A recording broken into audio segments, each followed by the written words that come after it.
இந்த மாதிரி அந்த ஒரு சாயா கிரகம் ஒன்று இருக்கு, நமக்கு தெரியாது.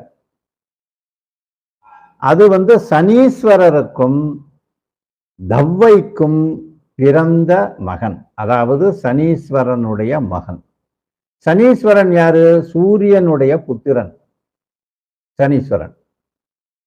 இந்த காலன் அப்படின்னு சொல்லக்கூடிய அந்த குளிகன் சூரியனுடைய உபகோளம். சூரியன்றது அப்ப ஒரு கிரகம்னு ஆயிப்போச்சா?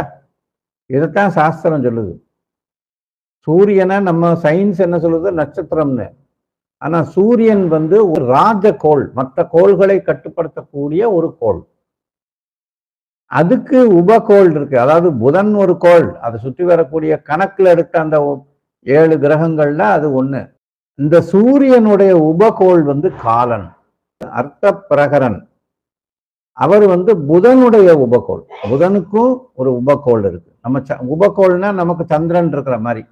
குருவினுடைய ஒரு உபகோள் இருக்கு, அதுதான் யமகண்டன். இந்த தூமன் சொல்லக்கூடியது செவ்வாயினுடைய அந்த ஒரு புதல்வன்னு சொல்லுவாங்க, அல்லது செவ்வாயினுடைய ஒரு உபகோள்னு கூட எடுத்துக்கலாம். அதுல இன்னொரு உபகோள் இருக்கு, அது வந்து மிருத்யு. தூமன்னா மிருத்யு அப்படின்னு, அதாவது மிருத்யுனா மரணம், அதற்கு இணையான ஒரு வார்த்தைன்னு அர்த்தம். வியதிபாதன்னு ஒன்று இருக்கு, அது வந்து ராகுவோட புதன். ராகுக்கு ஒரு சப் பிளானட் மாதிரி. ராகுவே பிளானட் கிடையாது, சாயா கிரகத்துக்கும் சாயா கிரகம் இருக்கு. ஒரு ஆட்டமுக்கு 3 சப் ஆட்டம் இருக்குன்னு சொல்றாங்க.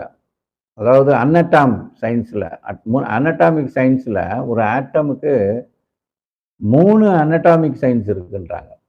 அதாவது நிழல், நிழலுக்கு நிழல், நிழலுக்கு நிழல்.